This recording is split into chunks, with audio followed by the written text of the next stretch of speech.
everyone, welcome to my Me Made May week 1 roundup. I take part in Me Made May over on Instagram. This is the 3rd year that I've done it, and I decided that this year I will try and do a weekly roundup for you guys on YouTube of the outfits I wore and any thoughts I have on them. So for instance, my plan this year is to try and see if there's any makes that I have that I frequently don't wear, and if so, what the reason for that is, if it's something I can alter, or if it is something that really I need to get rid of those makes and make room for new stuff that I might make that I will actually wear. So I did my first full week over on Instagram. If you do follow me on Instagram, you'll have seen them. If you don't, my Instagram is here and you can pop on over and follow me there. So I'm going to run down starting with this first outfit that I wore, which was my poppy pinafore. Now you'll have seen on previous videos and in my Instagram that I made a tester version of this for Jane at Loopy Mabel's Closet. I love my poppy pinafore. I made it from a nice fine needle cord in black from Felicity Fabrics, and I do really like it with the stripy top underneath. So I've worn it quite a bit now, and there's only a couple of things that I would change, maybe not this version, but when I make my next versions. And that is that although it is meant to be oversized, I made myself the size large, and I do feel when I was wearing it all day that actually it's just a little bit too loose on me. So I would probably size down to the medium.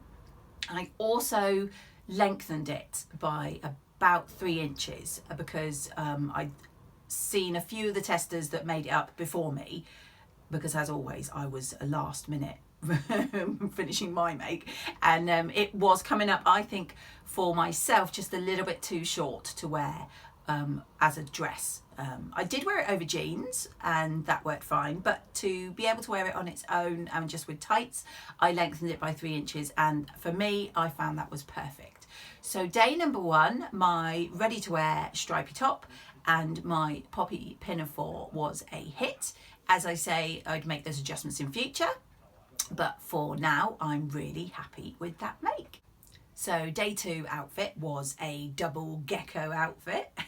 This is one I wear a lot, so you are probably well aware that I am a stay-at-home mum, and so apart from supermarket trips and walking my daughter to school and back, I'm generally in the house, and so I do, even before lockdown, I do tend to live in joggers, t-shirts, sometimes even my pyjamas, as you'll see later on.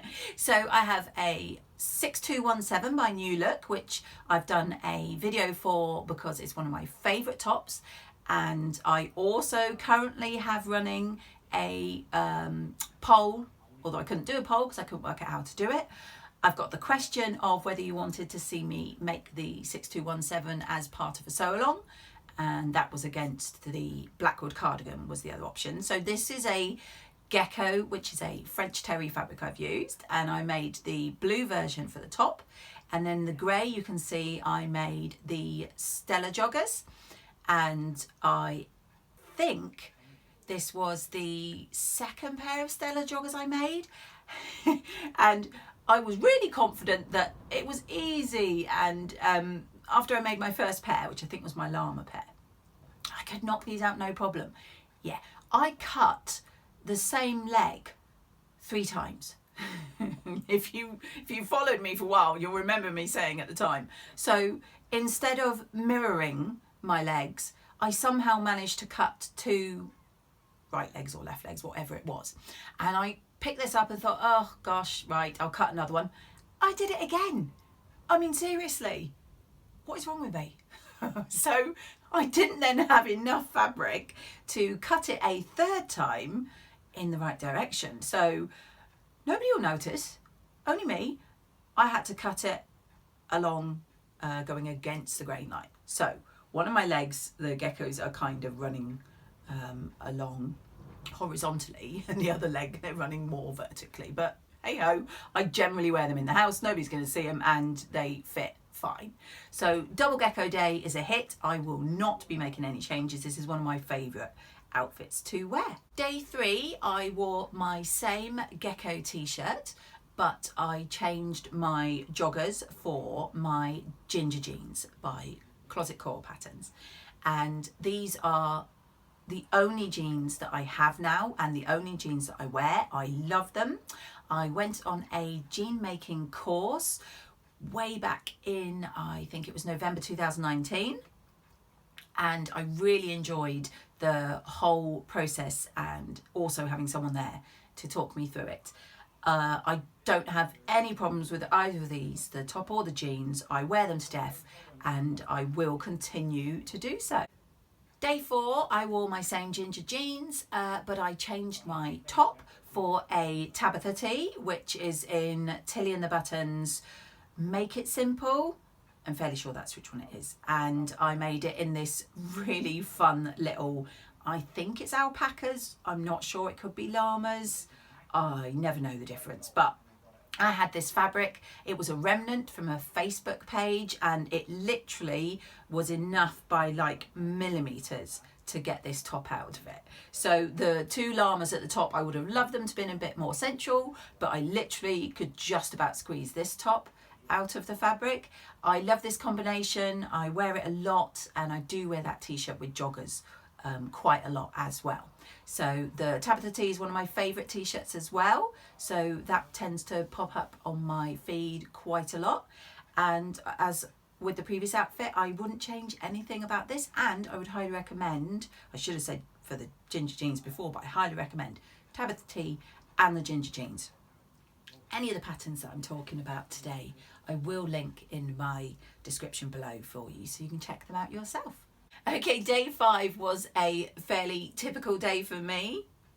I stayed in my pyjamas. So I didn't go as far as to walk my daughter to school in my pyjamas. I did get changed into jeans and a top. But literally, the minute I got home, I changed back into my pyjamas. And these are what I tend to wear a lot while I'm at home on my own. And the pyjamas are the Jaimie pyjama bottoms by Tilly and the Buttons. The fabric is a lovely brushed cotton from DIY or Dye at Leeds. And the cardigan is the Bertha Cardigan from Tilly and the Buttons, and that is from, I think, also her Make It Simple book. I've made 2 of these and I wear them a lot. I'm just wearing a little grey vest underneath that's ready to wear. This outfit is so comfy and it's the kind of thing that I lounge around in all day. I have nothing bad to say about any of these. Love them. Only alteration that I did make to my Jaimie was I cut quite a few inches off the bottom because they were far too long for me. I'm 5'5", so I don't know if anyone else found that, but yeah, other than that. Oh, and I added pockets, which weren't, I don't think, part of the pattern. So that was a really nice, comfy outfit and quite a normal outfit for me to wear on a daily basis. So day 6 for me was a bit more of a dressy day because I wore a dress. However, this is, I would have to say, a secret pyjama kind of dress. It is my Billie by Tilly and the Buttons. I made it into fabulous coordinating prints from Make at 140. I wore it with my snag tights, which I should have mentioned when I wore my poppy pinafore. They're just plain black tights, these. I've got them in lots of other colours, but they are the comfiest tights I've ever found. So if you don't already know of them, do go check them out. They're brilliant. Their fit is wonderful. I popped this on with a little denim jacket that I got in a charity shop. And yeah, really nice, really comfy. Love the Billie. So the alteration I already made to this one was I lowered the neckline because for me it was a bit too high. And then if you saw my Friday Sews video that went up, I'm also going to take off the black ribbing that I had at the bottom of the sleeves because I don't like that either. And then I will just hem the sleeves normally, and then I love it. So I don't wear the Billie a lot at the moment, but I think when I make that alteration, I will. And I would like to make more Billies, and obviously I will make those alterations before instead of having to make them after like I will with this one. So my final day, this was yesterday, and I had a bright little outfit on It was another pair of Stella Joggers. You will see a recurring theme that I do like Tilly and the Buttons. I know loads of sewers out there who are the same, but I just find her patterns so easy. The instructions are great. I love the photographs, and they're really easy to wear. These particular ones are made from a scuba, I called it a purple pink giraffe type print, but it's definitely an animal print of some sort. I got it from Colville on one of their Sunday evening sales that they do on Facebook. And I've teamed it with a ready-to-wear t-shirt from a wonderful little seller. Her name is Lucy, and she is My Other Life Rocks. I will pop again, as with everything, all her details below. I bought a mug from her which said tea first a while ago, and then I didn't realise, but she does a draw, I think monthly, of who wore it best, because she mostly does t-shirts and sweatshirts, and in March I won, and you get to choose a free t-shirt, which is fabulous. She's got a fantastic ethic. If you go and check out her business, she gives, I can't remember what the percentages of it is, but she gives a percentage to a charity, and her tops are the most gorgeous, soft, I think they're organic, really lovely fit. This bright green was my perfect colour. I love the positive vibes slogan. She's got loads of other slogans, and then it had this gorgeous animal print stars on the top. So I teamed those two up. So I thought they were a really nice combination, made me feel nice and cheery all day, and they rounded off my first week of Me Made May. So let me know which ones you liked the most, and please do give it a like, and if you do not yet subscribe, I would love it if you could. I will have another roundup for you next week. Until then, take care, and I'll see you in my next video.